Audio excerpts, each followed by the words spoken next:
Boa noite, boa tarde, igreja querida, amigos queridos, parentes, próximos ou distantes.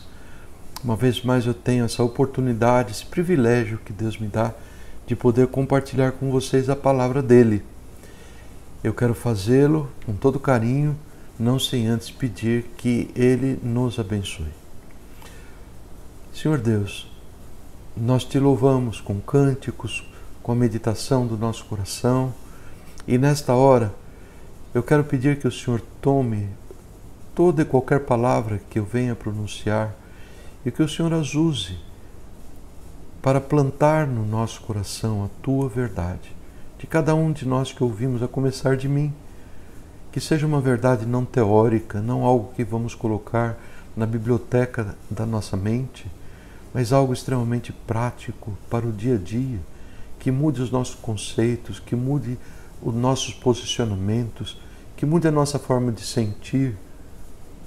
Ó Senhor, o Senhor nos dá a entender pela Tua palavra que o Senhor é um Deus grande, forte e poderoso, que deseja fazê-lo. E é por isso que humildemente lhe pedimos que o Senhor o faça. Em nome de Jesus. Amém. No início dessa semana, nossa irmã Zoila entrou em contato comigo para alguns pedidos de oração. Sua família, lá no Equador, algumas 3, 4 pessoas estavam passando por algumas dificuldades. Eu transmiti à igreja esses pedidos, muitos de vocês que estão me ouvindo receberam a comunicação, muitos de vocês, quero crer, oraram por aqueles pedidos, e houve um deles que por alguma razão ficou assim mais preso ao meu coração. Era o pedido que Zoila fez sobre o seu primo, por nome Ángel. Ele está sofrendo de câncer terminal. Mas a grande preocupação de Zoila não era exatamente o câncer, mas sim o fato de que Ángel aparentemente já havia ouvido por muitas vezes a pregação do Evangelho Salvador de Jesus. Ele nunca tomou nenhuma posição, ele sempre se manteve numa posição neutra, e agora, Zoila me explicando, chegando aí às beiras da sua partida deste mundo, ele ali se encontrava sem ter recebido de nenhuma maneira a palavra de Deus. Bem, quando foi na quinta-feira, a Zoila me comunicou que Ángel partiu. Na realidade, recebi o comunicado dela na sexta pela manhã e ela dizia que à meia-noite Ángel havia partido. Mas havia uma razão de alegria. Tinha estado lá no quarto de morte do Ángel uma pessoa que mais uma vez comunicou a ele o Evangelho de Jesus e o expôs a possibilidade dele receber a fé de Cristo que salva. E Ángel recebeu a Jesus.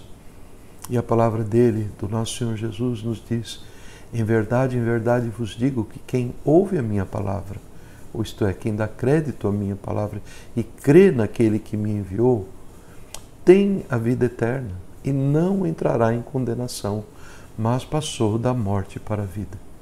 Que razão tão grande para nos alegrarmos quando uma pessoa parte dessa vida tendo recebido a fé em Jesus, porque podemos, pela promessa do nosso Deus fiel, que Ele é, termos a certeza de que essa pessoa partiu para uma eternidade ao lado de Deus. Queridos, isto é algo que só é obtido através de Jesus. A Bíblia nos anuncia Jesus como sendo o caminho, a verdade e a vida. E nos diz que ninguém chega ao Pai senão por Ele. Ninguém chega ao Pai pela condição de pecador, que é a condição de todos nós.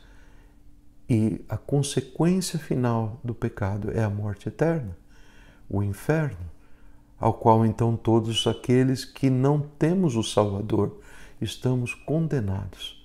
Mas Deus prova o seu amor para conosco, tendo nos dado Jesus para nos salvar, sendo nós ainda pecadores, inimigos dele. Que coisa tão grande! Esses pensamentos todos eu estou compartilhando com vocês, assim, num momento muito especial para mim. Um momento em que Deus tem tocado o meu coração e de muitos outros, a nos levar a inclinar-nos sobre a sua mais clara expressão sobre o caminho da salvação. A mais clara de todas que você poderia encontrar na palavra de Deus, que está registrada no Evangelho de João, que é o livro sobre o qual nós queremos iniciar uma pequena série hoje. Na nossa igreja, diariamente, de segunda a sexta-feira, nós vamos estar transmitindo a leitura de um dos capítulos, um dos 21 capítulos do Evangelho de João, que foi feita por diversos irmãos e irmãs, em português e em espanhol. E, além disso, os nossos pastores, nos cultos dos lares, vão estar transmitindo à congregação algum tema correlacionado ao Evangelho de João. Enfim, a vida eterna, como alguém já disse, é a vida do eterno Deus dentro de nós. Ela começa aqui. Ela começa no momento em que nós recebemos a Jesus como nosso Salvador e Ele nos dá o seu Espírito Santo, que entra e começa a processar um trabalho dentro de nós que nós chamamos de santificação. É um processo gradual através do qual o Espírito Santo de Deus vai chamando a nossa atenção aqueles pensamentos, palavras e ação que não condizem com a vontade de Deus. São palavras, sentimentos, são pensamentos, são atos pecaminosos.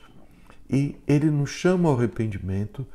O Senhor Jesus nos purifica mediante o arrependimento e nós vamos vivendo, e o grande alvo é nos tornar cada vez mais semelhantes a Jesus ainda nessa terra.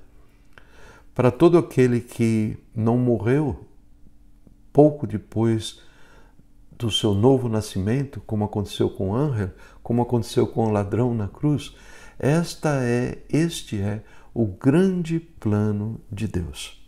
Como eu disse para vocês, mais do que qualquer outro livro da Bíblia, o Evangelho de João destaca a pessoa de Jesus como o caminho para a salvação, através do novo nascimento, e também para a santificação, através do trabalho que Ele começa a operar no coração de todo aquele que nasceu de novo. Deixa eu iniciar aqui a minha mensagem dando para vocês inicialmente uma introdução do Evangelho de João. São fatos conhecidos de muitos, mas eu achei que seria uma boa ideia se nós começarmos esse estudo do Evangelho de João numa base comum, onde todos nós podemos saber as mesmas coisas, tomar conhecimento das mesmas coisas. O Novo Testamento nos fala sobre várias pessoas que tinham esse nome, João. Mas eu quero contar para vocês a respeito de 3 pessoas que se chamavam João e que são, eu creio, as principais mencionadas no Novo Testamento. O primeiro deles que eu quero apresentar para vocês é o famoso João Batista. Ele era aparentado à família humana de Jesus, José e Maria. Seus pais humanos eram relacionados a Jesus e João, chamado Batista, ele foi enviado por Deus com um ministério muito especial, que era de preparar o mundo para a chegada de Jesus, a chegada do Messias, o Cristo, o Salvador do mundo. João Batista pregava o arrependimento, ele batizava aqueles que se arrependiam e ele anunciava a Jesus como o Cordeiro de Deus que tira o pecado do mundo. A vida e o ministério de João Batista é um dos temas principais do Evangelho de João, principalmente no início. Porém, eu quero contar para vocês que João Batista não foi o autor do Evangelho de João. Não foi ele quem escreveu. Aliás, João Batista não escreveu nenhum livro da Bíblia. Todavia, segundo as palavras do próprio Senhor Jesus, João Batista foi e sempre será o maior homem que jamais existiu sobre a terra. O segundo João, sobre o qual eu quero lhes falar, é João Marcos, um moço que viveu, cujo relato da vida dele se encontra naquela porção do Novo Testamento que foi escrita após a morte e ressurreição de Jesus. João Marcos era um jovem, como eu disse, sobrinho de um discípulo muito precioso chamado Barnabé, e a sua carreira cristã é mencionada de uma maneira em que fica muito evidente a sua imaturidade. Esta insegurança própria de João Marcos o levou a fracassar no primeiro envolvimento que ele teve numa missão juntamente com seu tio Barnabé e o apóstolo Paulo. A partir desse ponto, nós vemos o carinhoso trabalho de Deus na vida de João Marcos, através de um discipulado exercido pelo seu tio e também pelo apóstolo Pedro. Mais tarde na sua vida, o apóstolo Paulo, que ficou assim muito bravo com o fracasso de João Marcos, que abandonou a missão para a qual ele havia sido chamado, o próprio apóstolo Paulo se refere a João Marcos de uma forma tão gloriosa, dizendo que ele era muito importante para o seu ministério. E João Marcos foi o autor deste livro, que é o segundo evangelho que nós conhecemos como Evangelho de Marcos. Muitos dizem que João Marcos foi praticamente o amanuense, o escriba das palavras que foram contadas a ele pelo apóstolo Pedro, seu discipulador. Pedro, tendo convivido com Jesus, era uma fonte muito mais fidedigna dos fatos que são registrados por Marcos do que ele próprio, que provavelmente ainda era um menino no tempo que Jesus esteve aqui na terra. Bem, vamos lembrar então. João Batista ministrou principalmente antes de Jesus e não escreveu nenhum livro da Bíblia. João Batista. João Marcos ministrou depois de Jesus e escreveu um livro da Bíblia, um evangelho, mas não é o evangelho de João, é o evangelho que conhecemos como Evangelho de Marcos. Ok? Bem, agora eu quero lhes contar sobre um terceiro personagem bíblico chamado João. Ele é conhecido como João, o discípulo amado de Jesus, e também como João Evangelista, pois foi ele quem escreveu o livro que vamos começar a ler hoje, o Evangelho de João. Vocês sabem disso, muitos de vocês sabem que Jesus chamou 12 de seus muitos seguidores para segui-lo mais junto a ele, pessoas que iriam andar mais perto dele. Esses 12 homens foram chamados apóstolos. Esta palavra quer dizer um emissário, um mensageiro enviado para fazer uma missão. João era um dos 12 apóstolos, João Evangelista, e era o mais jovem deles. João era um pescador no mar da Galileia, e quando Jesus o chamou para segui-lo, ele também chamou 3 outros pescadores, Tiago, que era irmão de João, Pedro e André, que eram irmãos entre si. Dentre os 12 apóstolos, Pedro, Tiago e João se tornaram os 3 mais chegados a Jesus, mas João se tornou o seu melhor amigo, seu amigo mais íntimo, e ele se tornou, devido a essa intimidade, essa proximidade, a melhor testemunha ocular dos fatos que sucederam sobre a vida de Jesus. E dessa maneira, o evangelho que João escreveu registra muitas coisas que não se encontram nos outros evangelhos. Vários discursos de Jesus, vários milagres feitos por ele, incidentes de sua vida, circunstâncias que acompanharam o seu sofrimento e a sua morte. Os escritos de João, eles trazem palavras profundas demonstrando a humanidade e a divindade de Jesus. E João descreve mais que ninguém a maravilhosa missão de Jesus, que foi enviado para ser o único Salvador e a razão da alegria da vida de todos os homens. Em seu Evangelho, João não se refere a si mesmo pelo seu nome, ao contrário, humildemente, numa expressão de profunda humildade, quando ele teria que mencionar João, o seu nome, ele usa o termo aquele a quem Jesus amava. Bem, uma vez eu fui procurado por um jovem que disse, mas isto é uma acepção de pessoas.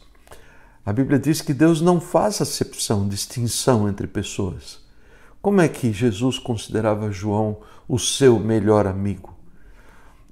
Depois nós conversávamos por algum tempo, ficou muito claro, tanto para ele quanto para mim, esta grande verdade. Não é Deus que escolhe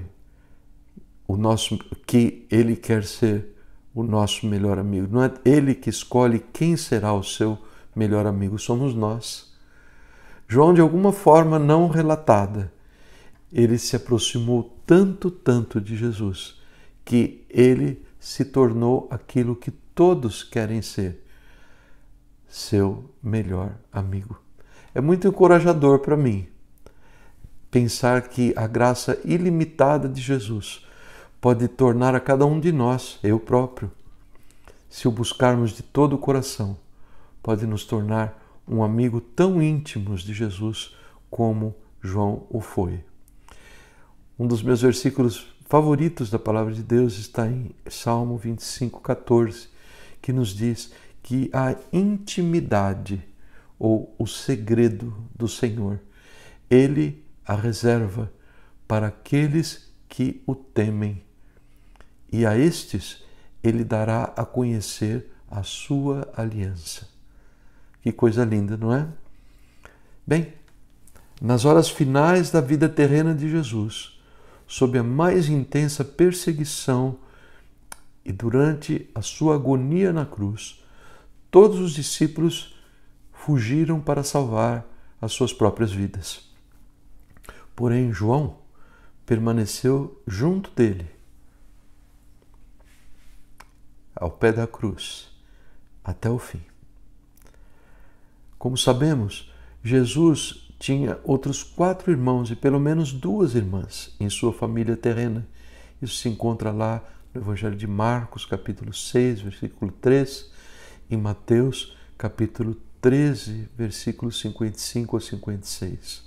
Um parêntese necessário. Eu sei que eu estou ouvindo por pessoas extremamente zelosas da fé católica, que têm um amor muito lindo pela figura de Maria. E um dos dogmas da Igreja Católica é que Maria concebeu a Jesus sendo uma virgem, o que de fato é confirmado pela palavra, e que depois do nascimento de Jesus ela e José, sem ter outros filhos humanos. Bem, o nosso entendimento é um pouco diferente. Eu espero que os meus queridos, e não vou citar os seus nomes, mas os meus queridos e queridas que professam a fé católica, que entendam que este conhecimento ele está baseado na palavra tal como nós a interpretamos. E eu dou para vocês essas 2 passagens, Mateus 6:3, ou Marcos 6:3, Mateus 13:55, 56, onde inclusive os nomes dos irmãos de Jesus, que eram Tiago, José, Simão e Judas, e todas as suas irmãs, dá a impressão que eram mais que 2 irmãs, elas estavam ali junto a ele, relacionados à sua vida terrena. De qualquer maneira, alguns, e eu tenho uma Bíblia católica que eu devolvi à família da minha tia, que havia sido dado para mim pelo meu avô, e nessa Bíblia eu notei que A tradução ali na tradução foi usado o termo primos. De qualquer maneira, e confiante de que persistirá o amor que nos une e que isso não cause nenhuma divisão entre nós, de qualquer maneira, o que eu quero ressaltar é que Jesus tinha parentes próximos do ponto de vista humano, mas naquele momento lá na cruz, tendo a João, seu grande amigo, ao seu lado, ao pé da cruz, Jesus confia a vida e os cuidados da sua mãe, Maria, a João, a nenhum parente, sejam primos ou irmãos. Ele olha para João e diz: eis aí a tua mãe. Olha para Maria e diz: eis aí o teu filho. Uma expressão que quer dizer, são a vocês que eu confio o cuidado mútuo que a mãe deve ter pelo filho, o filho deve ter pela mãe. E de fato, a palavra do Senhor nos indica que mais tarde alguns irmãos de Jesus, se não todos, se converteram, porque até o momento, muito próximo à sua morte, eles não criam em Jesus. Mas a palavra nos diz, já no início de Atos, sobre irmãos que vinham orar, irmãos de Jesus, irmãos carnais de Jesus, que vinham a orar.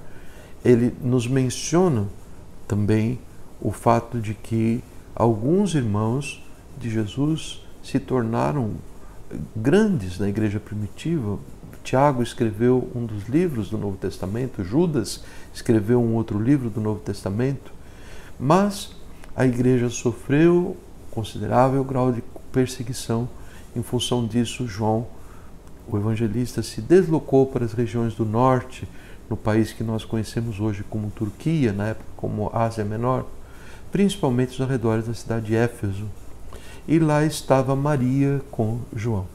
Se alguém de vocês tiver um dia a oportunidade de visitar a cidade de Éfeso, as ruínas de Éfeso, vocês vão ter a oportunidade, deverão tomar a oportunidade de conhecer uma pequenina casinha de pedra, que era a casinha onde habitava Maria, onde ela faleceu.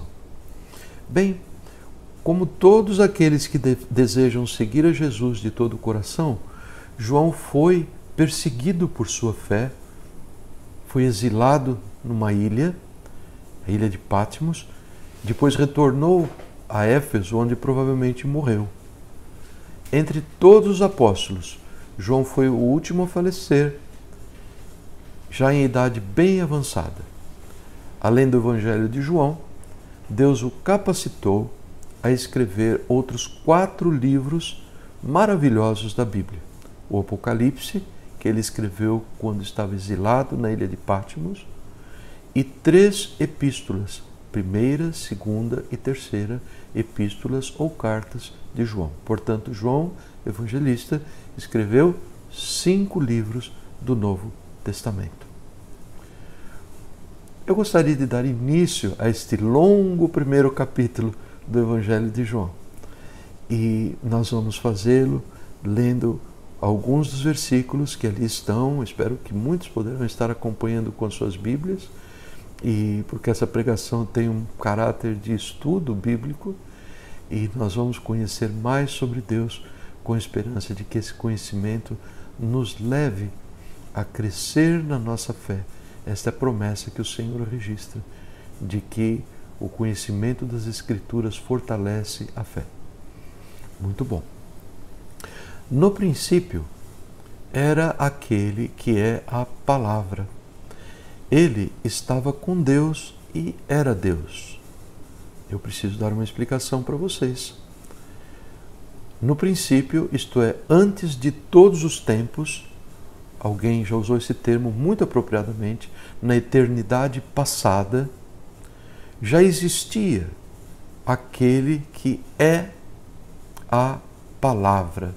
O termo grego para a palavra aqui é logos, e ela quer dizer verbo. Algumas traduções bíblicas vão trazer este termo. No princípio era o verbo.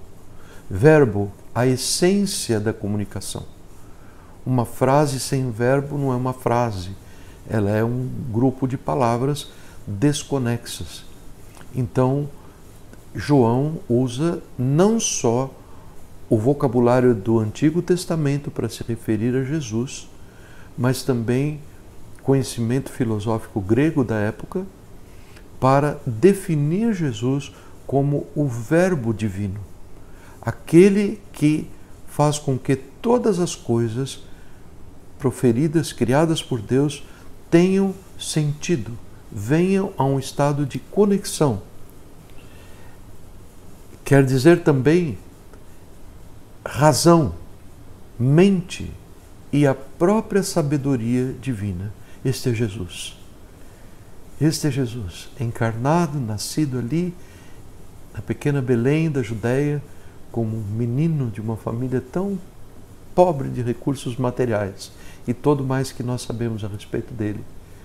Ele foi chamado o Verbo de Deus, a Palavra de Deus, a essência de Deus, a razão, a mente, a sabedoria de Deus.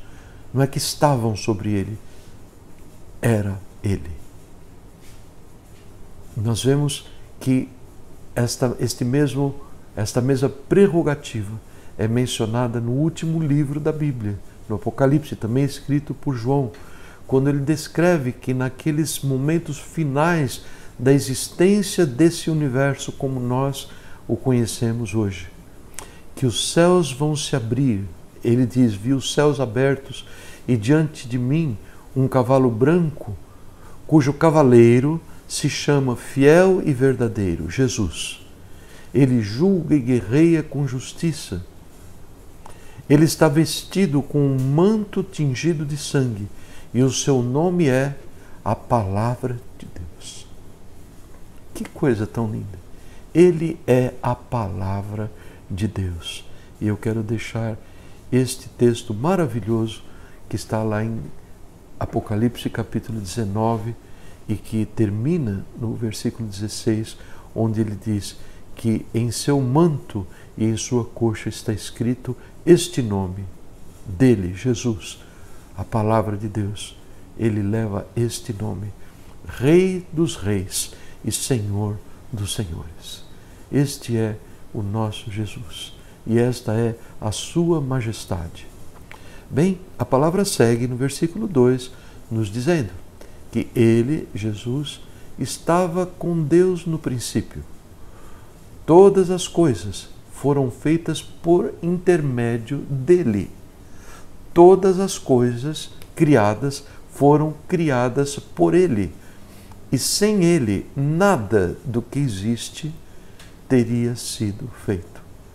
Nós temos que refletir sobre isso de uma forma mais profunda. O meu intento é substituir os teus conceitos pelo conceito da Palavra de Deus a respeito de Jesus, e que nós o conheçamos pelo que a Palavra de Deus diz quem Ele é, e não pelas tradições que nós recebemos, que eu recebi, você recebeu, não pelo que contam, o que dizem a respeito dele, não porque se cantem canções, mas pelo que o próprio Deus diz. Vocês não pensam que é uma coisa sábia nós irmos à fonte e vermos o que Deus diz a respeito de Jesus? Pois bem, vejam só, a palavra do Senhor em Colossenses 1 nos diz que todas as coisas, nos confirma que todas as coisas foram criadas por Ele, e não só por Ele, para Ele. Ou seja, eu fui criado para Ele, para dar glória a Ele, para existir durante o curto tempo da minha vida aqui com essa finalidade principal, de dar glória, de trazer alegria a Ele, de agradar a Ele. Este é o propósito da vida de cada ser humano. Este é o princípio de uma vida feliz, uma vida dedicada a cumprir o propósito de Deus, não os propósitos dos meus sonhos, dos meus pensamentos, dos meus pais a meu respeito, ou daquilo que outros anseiam que eu possa ser. Não, eu quero ser a pessoa que Deus quer que eu seja, viver para Ele, para a alegria dEle. Eu estarei na rota de ter a vida plena, uma vida feliz, que ele tinha em sua mente ao me criar. E ele segue dizendo que antes de todas as coisas, ele já existia. E nele, em Jesus, tudo subsiste. Todas as coisas subsistem. Mais adiante, em Hebreus, também no capítulo 1, ele nos diz que Jesus, ele é o resplendor da glória de Deus.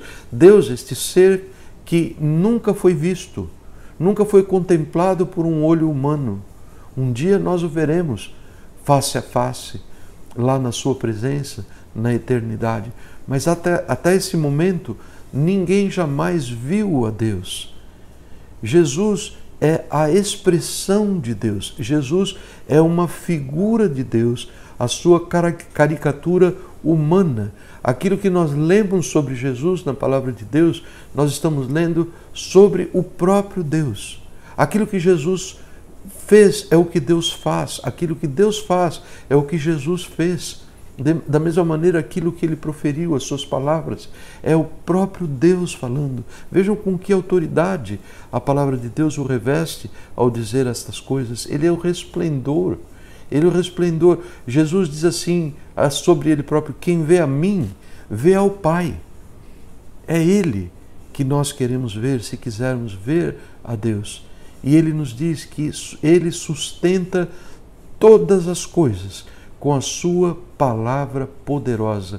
Ou, isto faz coro com o que eu li há pouco, de que nele, Jesus, tudo subsiste. Traduzindo em miúdos mais físicos aqui, nós estamos vivos hoje, eu deste lado da câmera, você desse lado, porque Jesus está trabalhando para manter as nossas vidas. Vejam só que coisa interessante, se você colocar a sua mão aqui sobre o teu lado esquerdo, parte superior do seu tórax, você vai notar um tum-tum, tum-tum, tum-tum. Você vai sentir a pressão do teu coração contra a parede torácica transmitida para a sua mão, não é verdade? Uma coisa tão trivial, mas nós sabemos que no momento que essa bomba muscular chamada coração parar, a vida acabou. A menos que processos de ressuscitação o tragam de volta. Mas até prova em contrário, parou o coração, parou a vida. Você tem ideia de que o coração é formado por milhares, milhões de milhares de células fusiformes, células musculares, que cada uma delas, elas têm a propriedade de se contrair e de se expandir. Contrair e de se expandir. Existe um sistema que distribui sobre o coração um impulso elétrico que corre sobre essas pequenas células fusiformes, fazendo com que, mediante a entrada de certos íons e a saída de outros, cálcio numa direção, potássio em outra direção, só para ser mais específicos, mediante este impulso elétrico gerado num único ponto do coração, ele se distribui por todo o coração, dando a seguinte mensagem para cada uma das milhões de células: contraiam, se alarguem, e todas se alargam. E o conjunto todo faz sentido, de maneira que o coração, que é formado por cada uma dessas unidades, que obedecem ao impulso elétrico e contraem, expande, todo o órgão se contrai, expulsando o sangue que leva a vida, e se relaxa para receber mais sangue, que vai ser expulso na próxima contração, e assim por diante. Cada movimento do meu coração, cada movimento do seu coração, cada uma das outras múltiplas funções que nos mantêm vivos, você saiba hoje, porque assim declara a palavra de Deus, que são mantidas pelo nosso Senhor Jesus. Ele criou assim e Ele mantém as coisas desta maneira. Quando a palavra se refere a Ele como sendo a vida, e a vida é a luz dos homens, nós vamos ler isso em pouco tempo, seja hoje, seja na próxima meditação. ele está falando sobre isso. Sem Jesus não há vida de nenhuma natureza. Sem Jesus não há possibilidade de vida, porque Ele é esta pessoa que eu, de uma forma tão pequena, procurei descrever para vocês. A palavra do Senhor nos diz que, visto que Ele vive, visto que Ele está vivo para sempre, Jesus tem um sacerdócio permanente, Ele tem uma função permanente. Portanto, Ele é capaz de salvar definitivamente aqueles que por meio dele aproximam-se de Deus, pois vive sempre para interceder por eles. Jesus morreu, ressuscitou, está à destra da majestade lá no céu, onde ele exerce esta função de intercessor por cada pecador que se achega a ele, arrependido dos seus pecados, e diga: Jesus, me perdoe. Foi para isso que ele veio. Para isso se manifestou Jesus, o Filho do Homem, para perdoar pecados, para resgatar pecadores, os quais não teriam outra forma para serem resgatados. E a Bíblia diz, conforme nós prometemos, nele estava a vida, e esta vida era a luz dos homens. A luz brilha nas trevas, e as trevas não a compreenderam ou não a derrotaram. A palavra do Senhor nos diz que os homens amam mais as trevas do que a luz, e esta será a razão de sua condenação. Mas Deus, em sua imensa bondade, Ele traz expressões dessa bondade através do seu favor. Ele dá a chuva, Ele dá o sol, Ele faz o bem para maus e bons, ainda que esse seja um vocabulário humano, porque diante do Senhor nós todos somos iguais. Ele expressa a sua bondade, aquelas coisas que me fazem sorrir, aquelas coisas que me fazem rir sozinho, de gozo em meu coração. Aquelas coisas que me levam a bradar em alta voz para que todos saibam como que eu fui tão favorecido. O nascimento de um filho, o adquirir aquele diploma tão sonhado, ou o receber a notícia de que não era câncer que apareceu na biópsia, ou seja o que for, as múltiplas bênçãos. A palavra do Senhor nos ensina que toda boa dádiva, todo dom perfeito vem dele. E elas não são uma finalidade em si mesmas. Elas têm a finalidade, assim nos diz a palavra do Senhor, Romanos 2,14, de nos levar ao arrependimento. Deus, ao nos dar a sua bondade, a nos revelar a sua bondade de múltiplas formas ao longo de toda a nossa vida, Ele deseja produzir no coração dos filhos dos homens o senso de que Ele é bom e a sua misericórdia dura para sempre. Para que tenhamos um elemento para crer que Ele de fato nos amou, não só ao ponto de nos dar aquilo que é transitório, mas ao ponto de dar a própria vida do seu Filho para nos substituir na cruz do Calvário e desta maneira nos dar a bênção que é eterna, que é a vida que jamais terá fim. Eu li para vocês o Evangelho de João, capítulo 1, os versículos de 1 a 4. Com a graça de Deus, se Ele nos der vida e saúde, nós prosseguiremos esse ponto na nossa próxima meditação. Um breve aviso.